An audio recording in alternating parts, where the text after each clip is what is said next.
Los libros de las crónicas. 1 y 2 Crónicas son libros históricos del Antiguo Testamento y son parte de una obra que contiene también los libros de Esdras y Nehemías. El levita de Jerusalén que escribió esta obra en la época helenista hacia finales del siglo IV, quiso recoger en su obra la historia que va desde Adán hasta la restauración de Jerusalén y el templo, es decir, hasta la mitad del siglo IV antes de Cristo, desde luego. Es verdad que solo trata con amplitud la historia de la monarquía, desde David al destierro en Babilonia y la reconstrucción post-exílica. De modo que la historia anterior a David es una especie de prólogo, un presupuesto necesario, teológico, histórico, que remite a la creación divina del hombre, a la elección de Abraham y su descendencia, y a la misión de Moisés, que recibe la ley como ley de la alianza que constituye al pueblo. San Jerónimo llamó a esta obra del cronista crónica completa de la historia divina. En ella se unen inseparablemente la implicación de Dios en la historia y el sentido de ésta y de cada evento en el plan de Dios. No se trata solo de conocer la historia, sino de aprender a reconocer a Dios en ella, aprender a ver la salvación de Dios abriéndose paso en la historia tan confusa de los hombres. En la Biblia griega y en la Vulgata latina, los libros de las crónicas llevan el título de paralipómenos, es decir, cosas omitidas o complementos. Libros que contienen, por tanto, las cosas omitidas y que añaden algún complemento a la historia ya conocida por otros libros de la Biblia, aunque en buena parte repiten lo que se dice en estos. En cuanto al propósito del autor, se puede decir que 1 y 2 Crónicas ponen a los judíos de la época posexílica ante la memoria de los hechos gloriosos de la monarquía davídica y ante el presente que goza del templo reconstruido y del conocimiento de la ley, favoreciendo la corriente de piedad y de doctrina sapiencial a la que pertenece el autor, para solicitar de su pueblo la fidelidad a Dios. De esto se ha hablado más ampliamente en otra exposición de Audifilia, titulada La obra del cronista. Aquí nos centramos en los contenidos de 1 y 2 Crónicas en vista de la lectio divina de estos libros de la Sagrada Escritura. Los primeros 9 libros contienen sobre todo listas genealógicas. El primer capítulo de Adán pasa a la descendencia de los hijos de Noé, Sem, Cam y Jafet, para después seguir solo la línea semítica hasta Abraham y continuar con su descendencia hasta los hijos de Esaú, también conocido como Edom. El segundo capítulo parte de la descendencia de Jacob, llamado preferentemente Israel, para centrarse solo en la de Judá, la tribu del rey David. El capítulo tercero se dedica a la descendencia de David, la heredera de la promesa, hasta el final de la monarquía. Se retoma el linaje en el posexilio, y los capítulos 4 y 5 siguen con las listas de las distintas tribus, desarrollando estas listas por clanes. En 5:27 aparecen los hijos de Leví, la tribu dedicada al culto de Dios, tan importante en esta historia del cronista. El capítulo 6 continúa con los levitas. Estos clanes levíticos incluyen a los sumos sacerdotes hasta el destierro. Hay un paralelismo, nos dice la Biblia de Jerusalén, entre la línea genealógica levítica y la de David, que corresponde a la teología del profeta Ezequiel, para quien la comunidad descansa sobre el sacerdocio y sobre el príncipe.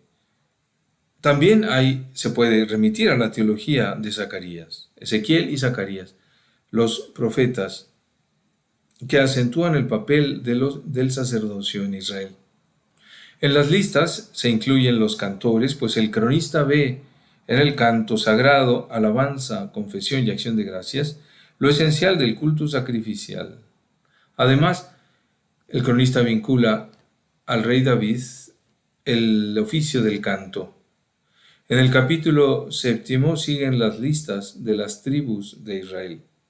El capítulo 8 prosigue con las líneas de las familias benjaminitas, ya incluidas en el capítulo precedente, pero ahora en vinculación con la ciudad de Jerusalén, cuyo territorio pertenece a Benjamín, según la tradición israelita, ya desde Josué 18-28. El capítulo 9 empieza con la mención de que todos los israelitas estaban registrados en las genealogías e inscritos en el libro de los reyes de Israel y de Judá cuando fueron deportados a Babilonia por sus infidelidades. Y continúa con las listas de los que poblaron Jerusalén regresando del exilio, en representación de la reconstrucción de Israel. En Jerusalén habitaron hijos de Judá, hijos de Benjamín, hijos de Efraín y de Manasés, se nos dice en 9:3. En las listas de familias levíticas se incluyen, además de sacerdotes y levitas, los porteros, los cuales, además de ser cantores, tanto ellos como sus hijos tenían a su cargo las puertas de la casa de Yahvé, la casa de la tienda. Había porteros a los 4 vientos, al oriente, al occidente, al norte y al mediodía, se nos dice en 9:23. De 9:35 a 10:4 se presenta primero la genealogía de Saúl, el primer rey. Después se cuenta su muerte, como en 1 Samuel 31, concluyendo, según la teología del cronista, que Saúl murió a causa de la infidelidad que había cometido contra Yahvé, porque no guardó la palabra de Yahvé, y también por haber interrogado y consultado a una nigromante, en vez de consultar a Yahvé, por lo que le hizo morir, y transfirió el reino a David, hijo de Jesé, se nos dice en 13:14. ¿Cómo hacer la lectio divina con tan largas listas de nombres? Se diría como suele decir San Ignacio en sus ejercicios, como uno sintiere. Porque en la oración puede haber distintas inspiraciones. Alguno pasará rápidamente por todas estas listas, otro se detendrá en algún detalle. Pero no hay que forzarse a encontrar significados recónditos en estos nombres, cuya mención es más bien testimonio de la continuidad de la elección de Israel y de la fidelidad de Dios a su alianza a pesar de las infidelidades de los elegidos. En el capítulo 11 empieza la historia de David, que sigue hasta el final de 1 Crónicas. Primero se trata de los hechos principales de David, su unción como rey de Israel, la conquista de Jerusalén, sus principales guerreros llamados los valientes de David, la adhesión de las demás tribus a David como rey, el traslado del arca, las mujeres de David, las guerras con los filisteos. En el capítulo 12 tiene lugar la adhesión a David de las tribus de Israel. Ha llamado la atención de la tradición que aquí aparecen juntas la paz y la guerra. Por un lado, la paz entre los hijos de Israel. Se nos dice, presentóse David delante de ellos y les dijo, si venís a mí en son de paz para ayudarme, mi corazón irá a una con vosotros. Entonces el Espíritu revistió a Amasai, jefe de los 30.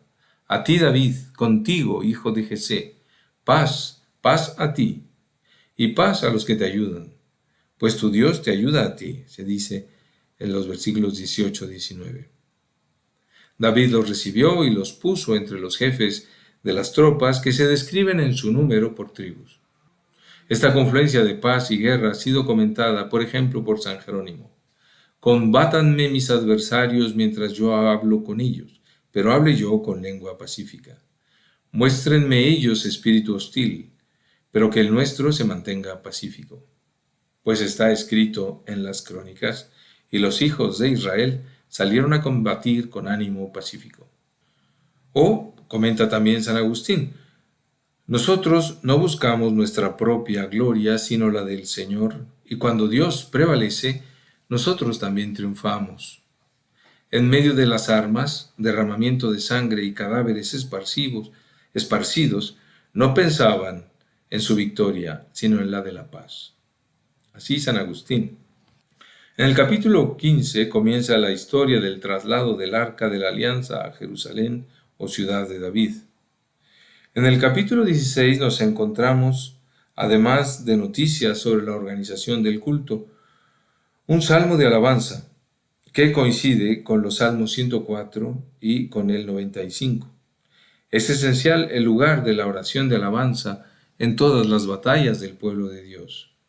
Así dice Eusebio de Cesarea: el Espíritu del Señor inspira al pueblo cuando canta himnos a Dios. O Casiodoro, comentando los mismos pasajes: la oración que tiene lugar cuando el pueblo se congrega en un solo reino bajo David, produce algo que también ocurre en la iglesia. La alabanza de la acción del Señor forma una iglesia de dos pueblos. En 17:1 a 15 aparece la profecía de Natán a David. David, no edificará el templo como ha proyectado, lo hará su hijo, que incluye la promesa definitiva. Someteré a todos tus enemigos, nos dice el texto. Yahvé te anuncia que Yahvé te edificará una casa. Cuando se cumplan tus días para ir con tus padres, afirmaré después de ti la descendencia que saldrá de tus entrañas y consolidaré tu reino. Él me edificará una casa y yo afirmaré su trono para siempre. Él me edificará una casa, se nos dice, es decir, la descendencia de David, no David mismo. Yo seré para él un padre y él será para mí un hijo, y no apartaré de él mi amor, como le aparté de aquel que fue antes de ti, es decir, de Saúl. Yo le estableceré en mi casa y en mi reino para siempre, y su trono estará firme eternamente. La tradición comenta desde el Nuevo Testamento que es natural que los judíos pensaran en la descendencia de David, en Salomón, como aquel a quien se refiere la promesa. Pero Salomón reinó solo 40 años y sus sucesores menos de 500. Si se habla de un reino que permanecerá eternamente, hay que reconocer que es Cristo el que construirá el templo verdadero de Dios. Vienen después de la acción de gracias de David en el capítulo 18, sus victorias, sus funcionarios, las guerras contra amonitas y arameos, capítulos 19 y 20.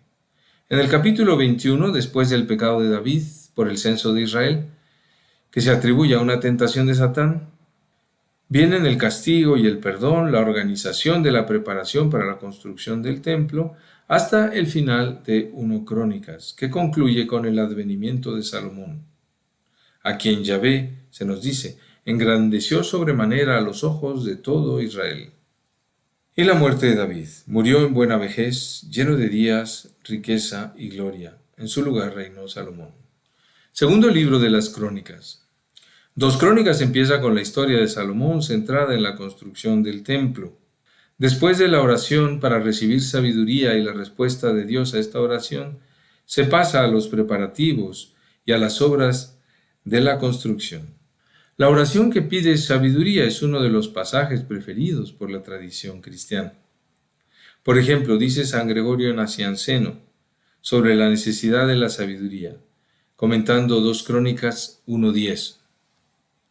Nosotros, cuando perseguimos el conocimiento de la realidad sirviéndonos de la sabiduría humana, queremos llevar a cabo un gran trabajo con un pequeño instrumento. Nosotros no estamos en condiciones de hallar la pura realidad con la sola inteligencia. Por eso necesitamos la sabiduría para conocer el mundo real. Y por eso hay que pedir a Dios la sabiduría. Sobre todo, sigue diciendo San Gregorio Nacianceno, cuando el discurso es sobre Dios, entonces el conocimiento es tanto más difícil de alcanzar. Así, Salomón, el más sabio de todos sus antecesores y sus coetáneos, recibió de Dios la largueza de corazón, la abundancia de la contemplación, considerando además un objetivo descubrir cuán lejos ha quedado de la sabiduría. Es decir, parte de la sabiduría es reconocer que es más grande que nosotros. En el capítulo 5 se traslada el arca de la alianza al nuevo templo con gran solemnidad. Dios toma posesión del templo. Dice el texto, cuando los sacerdotes salieron del santuario, pues la nube había llenado el templo de Yahvé, los sacerdotes no pudieron permanecer ante la nube para completar el servicio, pues la gloria de Yahvé llenaba el templo de Yahvé. Se dice en 5:14. En los capítulos 6 a 8, 16 encontramos el discurso al pueblo de Salomón, su oración personal, su oración por el pueblo, que concluye: Yahvé, Dios mío, no rechaces el rostro de tu ungido, acuérdate de la misericordia otorgadas a David, tu siervo. Además, la fiesta de la dedicación del templo con la respuesta de Dios a Salomón y la conclusión de las obras. De 8:17 a 9:31 se describe la fama del rey Salomón, de su sabiduría y su riqueza, y finalmente su muerte. Del capítulo 10 al 27 se encuentra la historia de la monarquía, con la división del reino de Salomón a partir de Roboam, hijo de Salomón. Lo que ocurre con el reino del norte, el reino de Israel, el cronista lo deja de lado. Solo ocasionalmente aparecen mencionados los reyes de Israel como opositores al reino de Judá. En la exposición de toda esta historia tienen especial importancia las empresas de toda esta historia.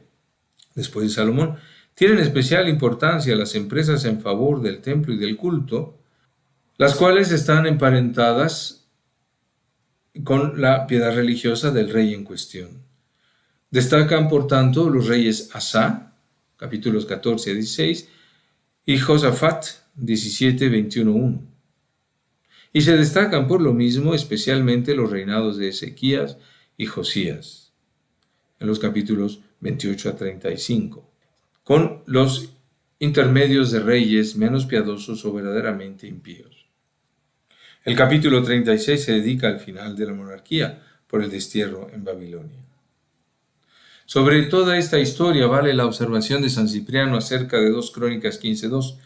Hay que perseverar en la fe y en la virtud, y en completar la gracia que viene del cielo y nos colma el espíritu para poder conseguir la palma y la corona. En Paralipómenos 15:12 dice: el Señor está con vosotros mientras vosotros estáis con Él. Pero si lo abandonáis, Él os abandonará. Una versión cristiana de esta observación del cronista, el Señor está con vosotros mientras vosotros estáis con Él, podría ser la bendición de Santa Clara de Asís, que transforma el condicional en un deseo. El Señor esté siempre con vosotros y vosotros estéis siempre con Él. Vale también para toda esta historia, a propósito del mismo pasaje que decíamos, 2 Corintios 15:2, la palabra de San Jerónimo, sobre el hecho de que la vida de fe y de alabanza a Dios ha de tener lugar en medio de mucha oposición y batalla contra la violencia de los paganos y contra la infidelidad del propio pueblo de Dios. No podemos mantener siempre el mismo semblante, dice San Jerónimo, cuanto más el mismo estado de ánimo. El enemigo nos ataca y no se da por vencido, sino que de continuo nos tiende acechanzas para herir arteramente con sus saetas a los rectos de corazón. En fin, valdría también para toda esta historia la palabra de San Agustín sobre 1 Crónicas 11, 1 a 9. Cuando Dios quiere realizar una cosa, en cuya realización conviene que intervenga la voluntad del hombre, Dios inclina el corazón del hombre para que quiera aquella cosa, y así Dios produce de un modo maravilloso e inefable el mismo querer. Dios produce en nosotros que queramos lo que Él quiere. En cuanto a la lectura desde el Nuevo Testamento, podemos escuchar a San Gregorio Nacianceno, que en su hermosa retórica dice, despidiéndose de la antigua Jerusalén y del templo de Jerusalén y saludando a la nueva Jerusalén, que es la iglesia. Adiós también a ti, templo tan grande y famoso, la nueva heredad, tú que recibes del Verbo tu actual grandeza, tú que antes eras Jebús, es decir, Jerusalén, y te has hecho para nosotros la nueva Jerusalén.